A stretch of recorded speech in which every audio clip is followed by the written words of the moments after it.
I'm Leon Charney, and this is Direct Line, reporting to you directly from Jerusalem, Israel. Today we have, as one of our prominent guests, Dr. and Mrs. Doctor, two doctors, Ahmad Tibi, an Israeli Arab gynecologist. If you need his services, he's available in the United States. I'm not too sure, but maybe.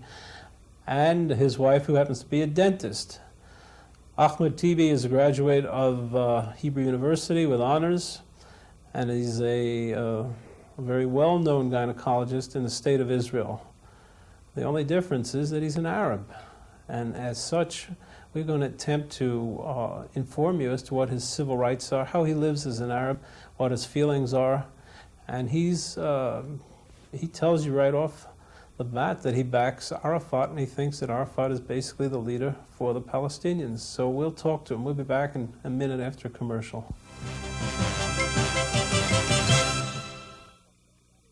We're back. Welcome, Dr. Ahmad Tibi. Thank you. I'm going to call you Mrs. Tibi because two doctors, it's very hard for me to handle. Ahmad. Yes, please. What is it like to be an Israeli Arab today? It's something interesting all the time, 24 hours a day. It's problematic. Sometimes it's painful. From one hand, I am an Israeli citizen. From the other hand, I am Arab Palestinian. My nationality is a Palestinian, and my citizenship is Israeli. There, as everybody knows, there is continuous conflict, difficult one, Palestinian-Israeli conflict, and for the last 2 years, and the ongoing intifada emphasizing this conflict strongly and put us in this context with hard feelings, seeing Palestinians, my brother, my cousin, our relatives, next door, 2 or 3 minutes across the border, being hurted,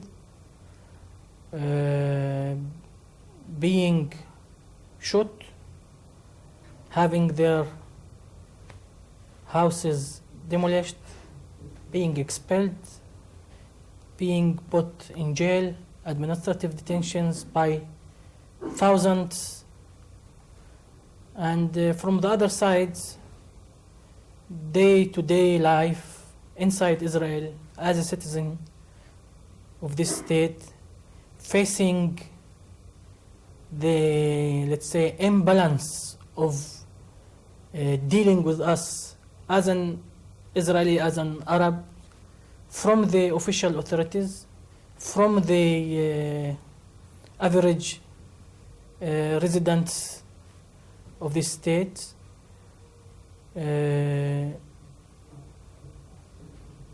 The problem of us is that we are more and more feel more Palestinian and less Israeli. More Palestinian because we have full solidarity. Because I have full solidarity with my wife. She's from the West Bank originally. She's from Tulkarem. She's far.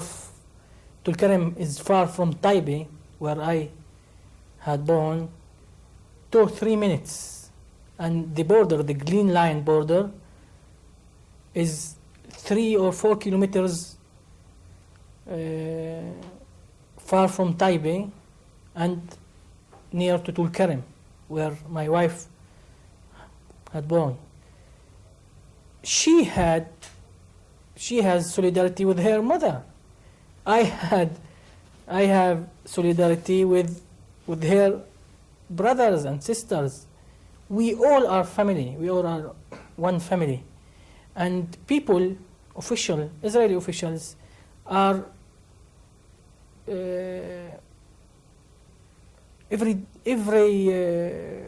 day we are hearing statements about their astonishment and anger about our solidarity with other Palestinians. The Intifada, Yes, is that going to calm down or is that going to go forward, in your opinion? the Intifada will not come down during the next future unless there will be a satisfactory, comprehensive settlement for both sides. Both sides it will be satisfactory with for the Palestinian side and for the Israeli side. Who is a Palestinian leader in your eyes? In our eyes, in the eyes of every Palestinian child, every Palestinian woman, every Palestinian elderly, Yasser Arafat is the leader. He's a symbol. And he is the number one leader? He's number one, no other leader. You know about Prime Minister Shamir's election concept? Do you understand it? Yes. What he's trying to accomplish? Yes, this is a very clever attempt to try to separate between Palestinians outside the country and Palestinians inside the occupied West Bank and Gaza Strip. The election as a principle itself is a good principle, is a good step. But the election as a goal, election for peace, is not. Well, I don't think he wants That's not a that. deal. I think he wants an election and then an interim period. And after interim period, the PLO have to deal about the final status of the West Bank and Gaza Strip. The Palestinian side, I can guarantee it now for you and for the American people, will accept the election. Will accept the election if there will be 5 or 6 points that will be accepted as a program. First of all, East Jerusalem residents, Palestinian, have to take part in these elections. They have to elect and to be elected. Second, the elected people have somebody have to ensure a full immunity for them to talk freely, to move freely, and to travel outside the country in order to consult other people, Palestinians. Third, the elected people will deal just for the interim phase, and not more. For the negotiation about the final status have to start immediately after signing the interim phase agreement. Six, there have to be some symbolic move of the Israeli troops from the Palestinian cities. Well, the problem is, Ahmad, as we Americans see it, is that the United States really has not invited Arafat to speak with Bush or Baker, or he's had some representatives, but in fact he was denied an entry visa to the United States to address the United Nations. And one of the reasons is that he's the one allegedly stirring up all this terrorism and this bloodbath that's going on in the Middle East at this point. What's your feeling about that? You know, what his enemy is, you are not my enemy because I never killed your brother, I never attacked you, and I never bombed your or destroyed your house. If we are not supposed to make a peaceful agreement because we live in peace. Prime Minister Shamir, respected Prime Minister Shamir, killed people before many years and behaved exactly like terrorists in the Lehi, and now he is a VIP. He entered the White House and he met with President Bush, James Baker, and other prominent figures in the world. His history as a terrorist fades, and it's a past. Mr. Arafat denounced terror on all its aspects, recognized Israel, and he told the Israeli, let's do peace, let's make peace between enemies, we Palestinian people and you Israeli people, in order to construct a independent Palestinian state besides the state of Israel. Why did it take him 3 months before he renounced the covenant against Israel? In Geneva, he recognized the state of Israel at a press conference. And then 3 months down the line, 2 weeks ago with Mitterrand in France, he renounced the covenant about the destruction. Why the lag of time? Why does that happen? 3 months is a small period. We have to great President Arafat saying what he say, and this process is gradual. You know, there is a psychological barrier. The Palestinian national movement had moved from one stage, the stage of so-called military struggle, to the other stage nowadays, the political struggle, the diplomatic efforts in order to achieve comprehensive settlement. This is a gradual, as I say, gradual process, and I guess that even the graduality of the Palestinian side is not faced with the same liberality from the Israeli side. The most important and famous word from the Israeli side is no. All the time, no, no, rejecting the Palestinian declaration. And even Shamir and Arens, Foreign Minister and Prime Minister Shamir, said before 2 or 3 days that even Arafat will say officially, even by accepting a resolution in the Palestinian National Council about this covenant and destroying this covenant, and we will not accept this declaration. These people are saying no, no, no all the time, and meanwhile there is a bloodshed. There are people killed from both sides, Jews and Palestinians, Jews and Arabs, and there is pain, a lot of pain for both sides. Meanwhile, more for the Palestinian side than for the Israeli, because they are weaker, they are the occupied people, but nevertheless they are still ready to make peace and to live beside the state of Israel.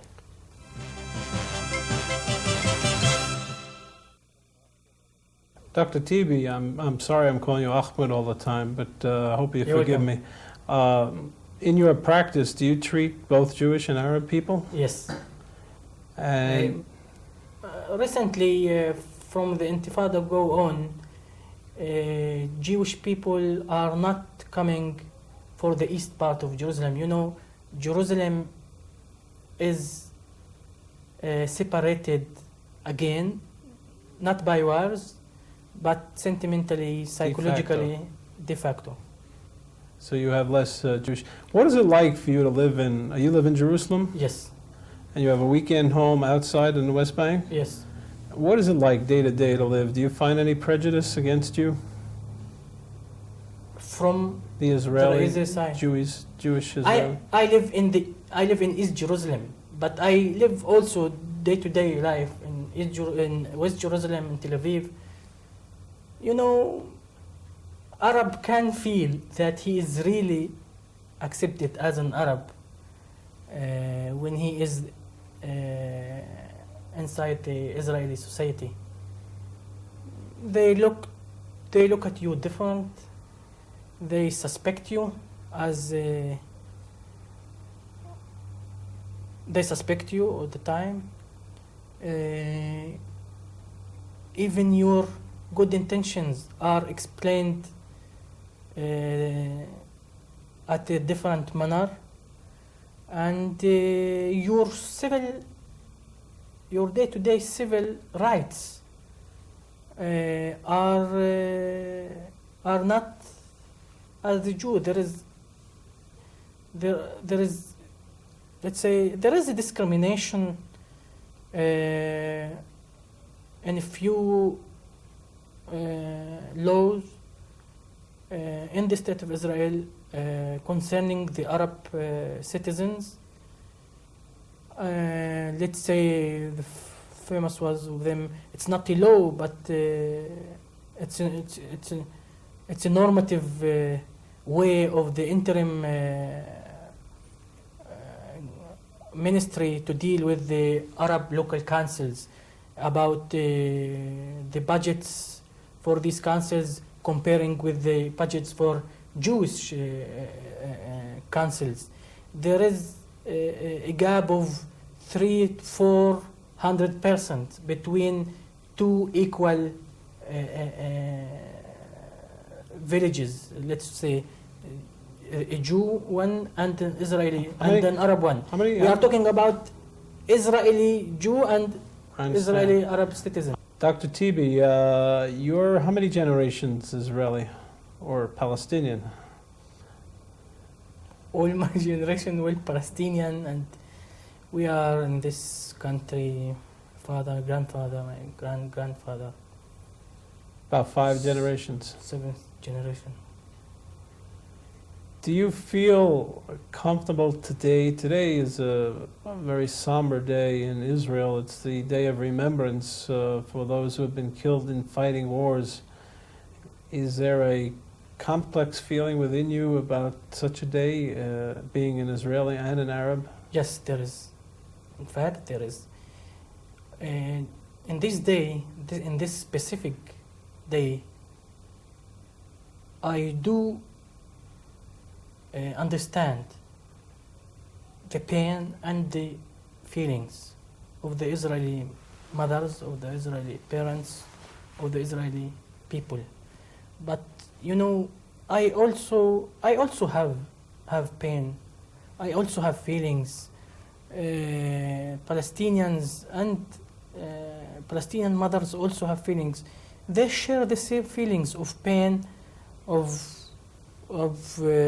death, of killing, of struggle for independence. Meanwhile, this is a remembrance day because the Israeli have already got their independence. In this very day, the Israeli people have also to think in depth about the pain of others, the pain of their enemies, and to try to put themselves in ours. And we also have to try to put ourselves in them. We can arrive, and we should arrive to the conclusion that we have to sit day and night, and we have to put all our efforts, maybe with the help of the United States, of the American people, to finish all this pain, all this bloodshed, to finish. Maybe we want only this remembrance day, and we don't want the number of the killed people and all those who lost their lives in the battles. We want this number to be steady, in the steady state, and not to increase. Do you see a future in this region where Arab and Jew will live together and killing will stop? Do you think it's feasible? Definitely speaking, definitely. You know, when more than 55 of the Israeli people accepting the principle of negotiating with the PLO as a legitimate and sole legitimate representative of the PLO. I am sure that all the Israeli people really want peace. I am sure of that. Because there is no nation, there is no people who reject peace. There's not such a thing. But it's a matter of the leadership. Time arrived for a historical reconciliation between me and my neighbor, between me and Moshe. Time arrived to live silently, to develop the region economically, to develop the region scientifically. Time arrived for Israeli people to visit Damascus. You know, I can't visit Damascus. Even my wife studied dental medicine in Damascus because I have an Israeli citizenship, and whenever no peace state in this area is the rule, we will suffer and we will not be free, and we are not. All right, how do you see the future? You see a Palestinian state, autonomy, confederation?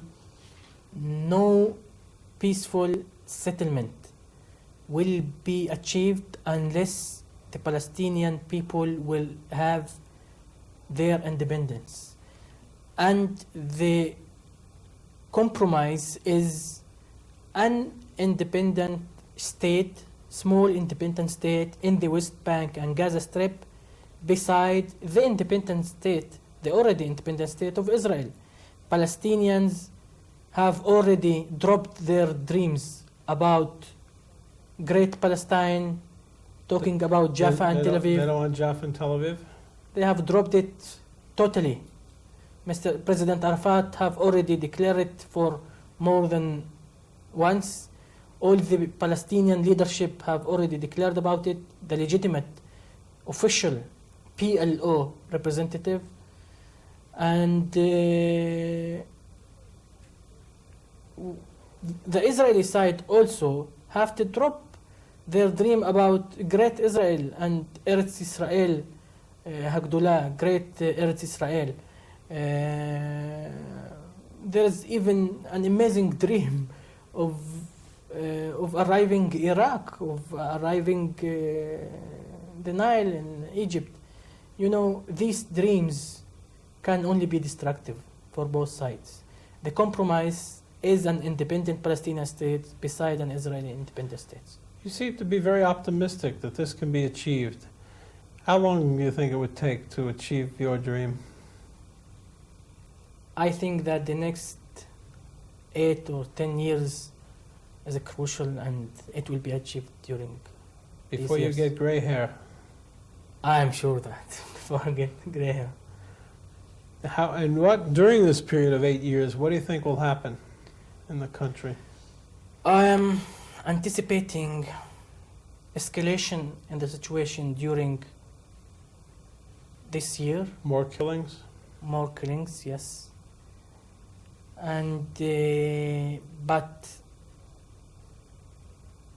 after that, maybe by an objective mediation of a third party, the only party I can think about to influence Israel is the United States of America. Maybe after this escalation, Dr. Tibi, George Bush has declared unequivocally at this point that he's against the Palestinian state. You're aware of that? we have to try to convince Mr. Bush that Palestinian independent states is a constructive, positive factor in the Middle East. This independent Palestinian state will ensure stability in the area for the sake of the area, for the sake of the people here, and for the sake of the United States itself. Dr. Tibi, do you understand the concept of autonomy? Yes, but which autonomy you are referring to? Is it the autonomy of Camp David or the autonomy of Prime Minister Menachem Begin or the Israeli understanding of autonomy? Menachem Begin and Camp David, I believe, are the same, but let's stick to the model, the modality of the Camp David agreements. Do you understand it? Do the Palestinian people understand it? Yes, I don't agree with you that the Menachem Begin and the Camp David autonomy concept is the same, because Menachem Begin talked about a minor autonomy or autonomy for the residents only, not for the area. And but generally speaking, I do understand the concept. All right, what does it mean to you, autonomy? According, as you said, according to the Camp David, the Palestinian people in the West Bank and Gaza Strip will enjoy full citizen and full civil rights inside this area without fulfilling their national right, except minor things of such as coins, flag, or etc., etc. There was no in the Camp David agreement, nobody mentioned the national legitimate rights of the Palestinian people, but they do mention the self-determination. No, they didn't mention self-determination. No, the people to determine their future. It's different. We can accept now. I can accept it. I'm saying it for the American people. We can accept now the United States to recognize the Palestinian self-determination, and we will sign it on the spot. Because what self-determination is? But who will sign for the Palestinians? The Palestinian legitimate and sole representative. President, Chairman, General Commander, Mr. Yasser Arafat. He's the man to do it. Nobody else. Nor King Hussein, nor President Hosni Mubarak, nor Palestinian West Bankers. They are not. They couldn't deliver anything for the Israeli or for the world. The Palestinian legitimate and sole representative who can sign, who can deliver, who can make a peace treaty is Yasser Arafat. He's the man. All right. Do you believe that a Palestinian entity under an autonomous supervision, well, let's call it autonomy, would satisfy the Palestinians in the West Bank and Gaza? As a final solution, not at all. Not at all. So we are a nation. We are a people. Why somebody is asking us to be to accept an interim phase and a pseudo autonomy, pseudo independence? We are a nation like other nations in this world. We deserve, like Qatar, like Oman. We deserve, like Israel, we deserve independence. We saying the Palestinian people. My wife also. Will the chairman, Arafat, will he accept a Palestinian entity confederated with Jordan in terms of the foreign ministry and defense ministry?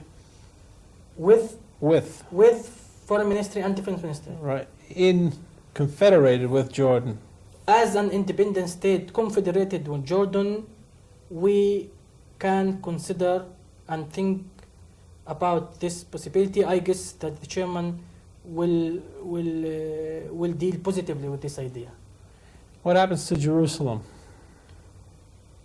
Jerusalem is a holy city for the Jews, Muslim, and Christian. It's a nice city. Barrier and wires is not a cosmetic, and it's not so beautiful. But we Palestinians, Arab and Muslims, have national religious aspiration for this city, also the Israeli side. But the Israeli can and should accept the western part of Jerusalem, and the Palestinian, I guess that they will accept East Jerusalem as their capital, and the city as a whole will not be separated. So you would accept Jerusalem as a capital for the state of Israel, even if you had a Palestinian state? After constructing a Palestinian state, and East Jerusalem will be the capital of East Jerusalem, I think that I can accept the idea of West Jerusalem as being the capital of Israel, but not now. So we have 10 years to wait to see how all this... No, we have 10 years to negotiate, huh? To negotiate at a gradual and difficult process. Do you think we're on the way? We are, yes. Yes, we are on the way. We are on the way. I read or heard that Chairman Arafat said that he would not be against modeling a Palestinian entity after Camp David Accords. I think he said that in Paris. He talked about the model Right. of Camp David as principle and as an interim phase, and as a thing that must be improved. This is a very positive and courageous statement of the chairman. I'm going to have you hold it for 1 minute. Dr. Ahmad Tibi, gynecologist, and Mrs. Tibi, also doctor, because we're going to cut for a commercial break. Dr. Tibi, we have not ignored your wife. We understand that she probably shares many of your sentiments, but let's talk a little bit about domesticity. You're a typical young couple, and I understand that you've not had any children yet, but hopefully that you will have children. How does your wife see the life of her future children, or the potential of her future children? What kind of land, what kind of upbringing does she expect to have for them? جاوبي كيف بتشوفي مستقبل أولادك؟ كيف بتشوفي؟ يعني بتمنى طبعا انهم يعيشوا اولادنا واولاد الاسرائيليين كلنا طبعا نعيش في وضع طبيعي كله امان سلام محبه للجميع امان طبعا للطرفين اطفالنا ولاطفالهم هذا طبعا ما بتحقق الا اذا كان تحقق يعني بالنسبه للطرفين عدل محبه يعني الاشياء اللي بتمناها كل طفل في العالم كل اب كل ام. She hopes that her children will live in peace, dignity. Her children and the children of the Israeli mothers. She hopes that peace will be in the area to ensure a good life for all children. Exactly like other children in the world. Is your wife an Israeli citizen also? أنت مواطنة إسرائيلية؟ أنا مواطنة فلسطينية. She said that she's Palestinian, but she doesn't have an Israeli passport. What does she have, a Jordanian passport? أردني. Yes, meanwhile she has a Jordanian passport and she's anticipating a Palestinian passport. How long does she think it will take? وانت بتوقتي حسب رايك الجواز الفلسطيني؟ لما تقوم الدولة الفلسطينية. وانت كمان قديش؟ يعني بتأمل يعني بوقت قريب. We hope very soon. How much is soon? كم سنة يعني حسب لا. رايك؟ هي السنين أكيد رح تكون طويلة بس نتمنى إنها تبقى قصيرة. قديش؟ بدي أعرف. قولي لك رقم مش مهم. مش مهم قولي لك أي رقم. يعني 3-4 سنين 5. She's sure that this year will be long years, but maybe 4 or 5 years. Have you ever thought of emigrating to the United States with your wife or to another country? Just for visit. You don't want to leave this country? Not at all. And does your wife ever feel that way? عمرك شعرتي إن بدك تهاجر من هالبلاد تروح على الولايات المتحدة؟ Never.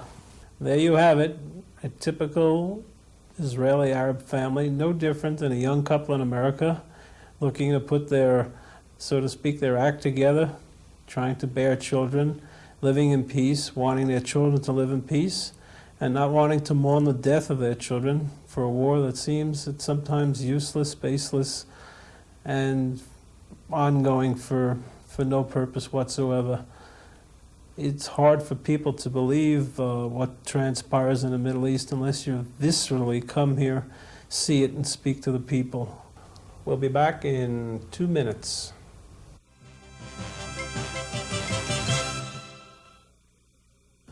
Last question, because I know you're busy. A lot of people have to get babies, and some people have toothaches, so I'm going to let you go. Do you think the Prime Minister of Israel, Shamir, will bring peace? Will he be the one to deliver?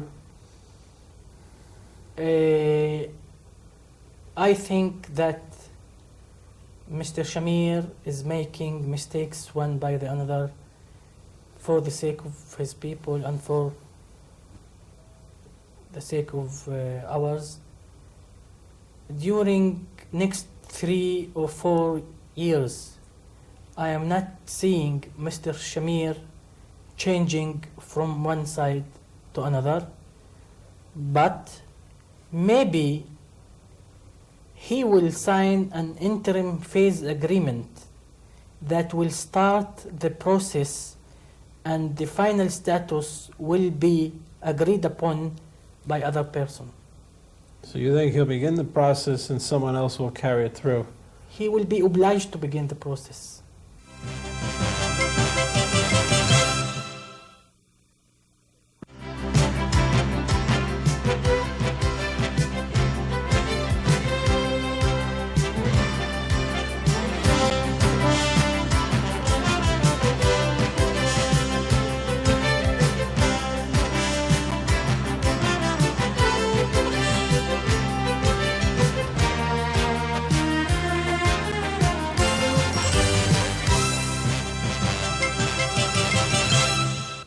Dr. and Mrs. Tibi and Dr. Tibi and Mr. Tibi, or whichever way you want it, thank you for coming.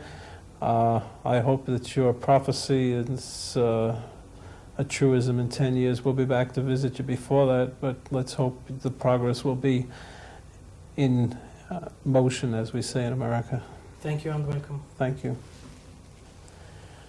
This is Direct Line, wrapping up another day in Israel. We had 2 diverse opinions today. We may run them as 2 separate shows. We had Eliakim Etzni, the very strong fundamental lawyer from Kiryat Arba, who says that there is no solution to peace in the Middle East. And we have a very well-educated from Hebrew University, Dr. Tibi, an Israeli Arab doctor who says peace is very possible. And his deadline or his hope is that within 10 years there'll be peaceful coexistence. Killings will end. The Day of Remembrance, which is being commemorated today, will hopefully not have more bodies and dead people. It's all our prayer. Let's hope that it happens. We'll see you next week.